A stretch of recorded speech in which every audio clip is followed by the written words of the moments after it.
Indiana Jones and the Great Circle is the final major release of 2024, marking the return of its software's proprietary engine HX7, which is known for its exceptional performance and visual fidelity. However, this game takes a significant leap forward and pushed this engine even further by fully embracing ray tracing. As a result, it joins the small list of games such as Metro Exodus Enhanced Edition and Portal RTX that require a GPU with hardware ray tracing support. And because many zones and areas in this game are naturally lit with minimal reliance on artificial light sources, ray tracing, or more specifically ray trace global illumination, perfectly complements the visual presentation, delivering impressive looking lighting with no noticeable visual artifacts such as light leaking, flickering, or boiling. And despite the heavy use of ray tracing, the game delivers a remarkably stable performance and avoids common pitfalls like traversal or shader compilation stutters, problems that have plagued many recent PC releases, especially those utilizing Unreal Engine 5. But on the flip side, the game does have some visual limitations. It suffers from noticeable pop-in close to the camera, caused by poor shadow quality and an overly aggressive level of detail system. And unfortunately, there are no in-game settings to resolve these issues. However, there is a console command that can alleviate LOD pop-in, which we'll discuss later in the video. And while the game offers a decent amount of graphic settings, the performance scalability of these options is disappointingly limited. For example, in this scene, going from the low to the supreme preset results in only a 25% performance drop,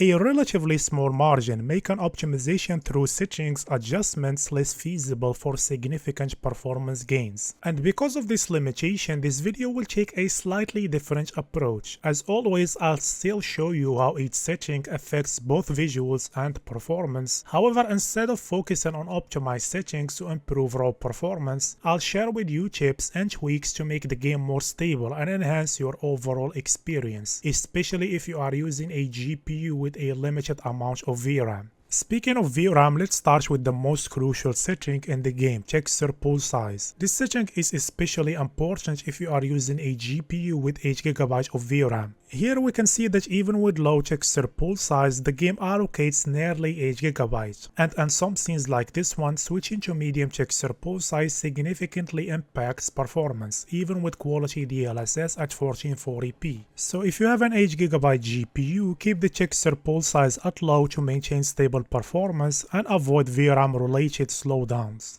Another setting that impacts not just VRAM usage but also overall performance is shadow quality. Visually, shadows close to the camera look nearly identical between medium and ultra. However, distant shadows do show slightly more detail on ultra compared to medium and high. In terms of performance, this setting can be demanding in certain areas, like in this scene, where going from low to medium reduces performance by around 8%. To high 11% and to ultra 18%. So for the best balance of performance and VRAM usage, keep this one at medium.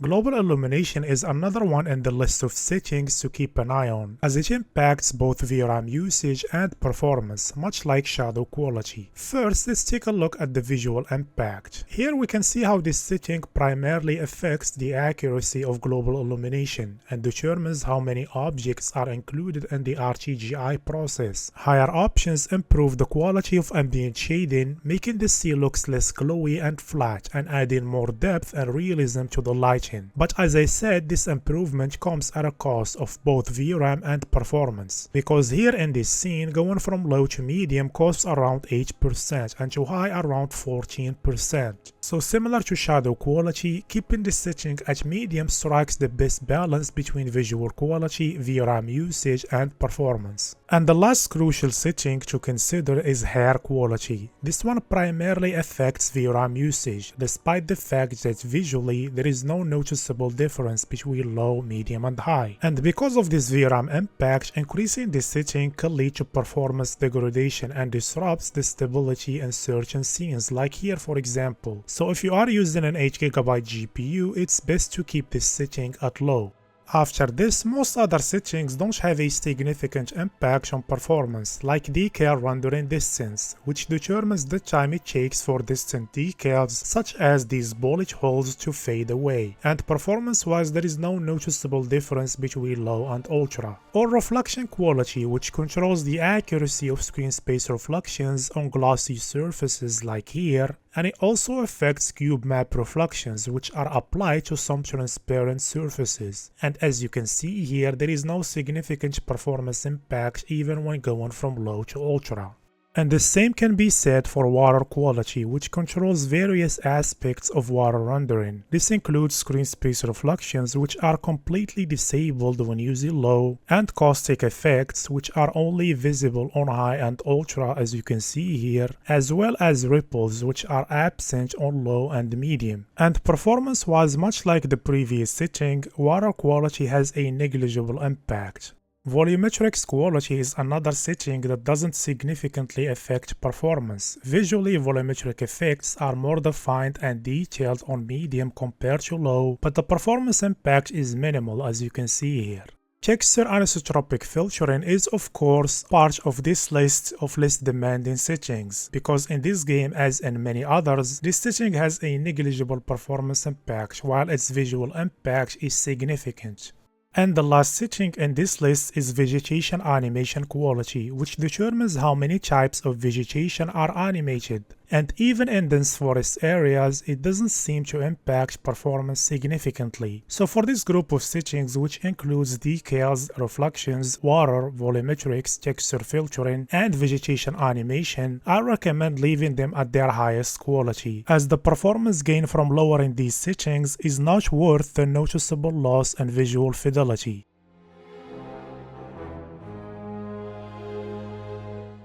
Now let's move on to full ray tracing or path tracing, and let's start with RT sun shadows. Here we can see that ray trace sun shadows significantly improves the quality of the game's shadows, eliminating the flickering and low quality found in standard shadow maps. However, this improvement comes at a significant cost, with around a 50% performance drop and notably higher VRAM usage. Throughout my testing, I found that RT reflections and indirect illumination don't work properly with the game's RTGI and SSR. Take a look at this example here and notice how enabling RT reflections alone negatively affects the visuals, removing many reflections and RTGI bounce lighting. Enabling RT indirect illumination alone does improve the visuals, but many reflections are still missing. Only when both effects are enabled simultaneously do we achieve the intended visual improvement. And as expected, enabling these path trace effects comes at a massive cost in terms of performance and VRAM usage. And finally, here is a comparison between the full RT feature set and the standard shadows, reflections, and GI. So if you want to enable path tracing, I recommend prioritizing RT sun shadows. However, keep in mind that you will need a lot of VRAM along with aggressive upscaling and frame generation to achieve playable performance.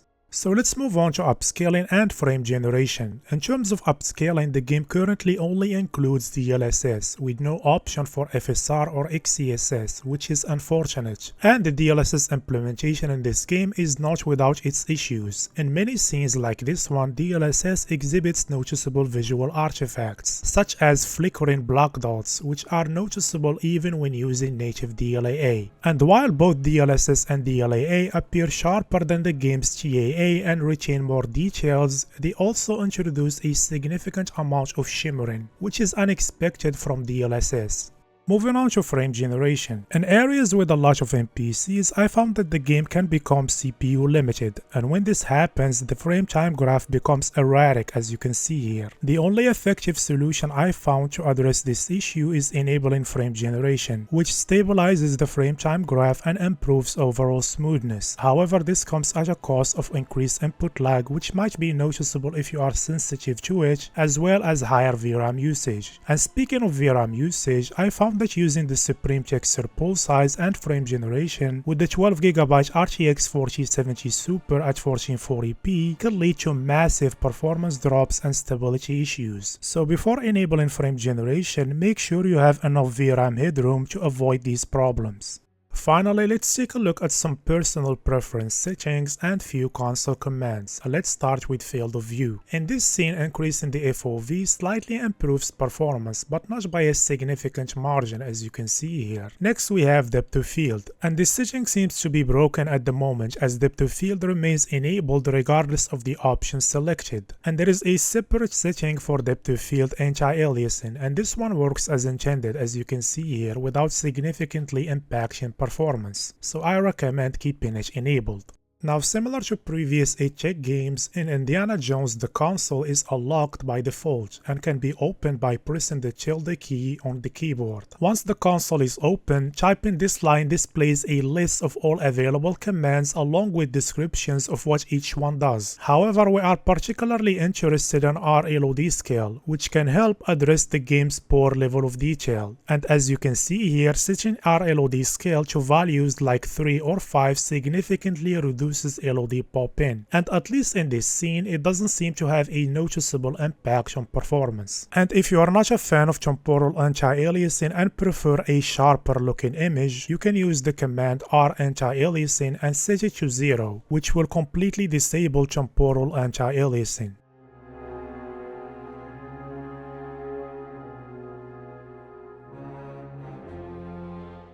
Given everything we've discussed so far, here are my recommended settings for Indiana Jones and the Great Circle.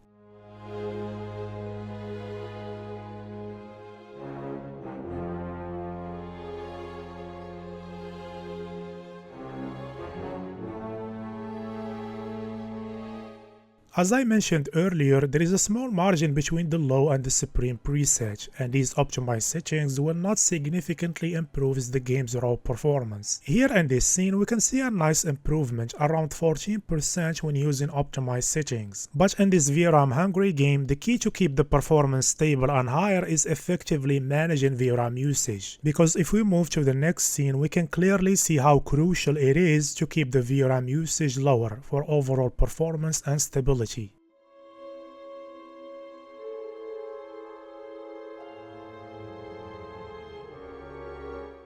And with that we arrive at the end. Thank you so much for watching and for your time. If you enjoyed the video, leave a like, and if not, leave a dislike. Don't forget to subscribe and hit the notification bell for future videos, and hopefully I'll see you all in the next one.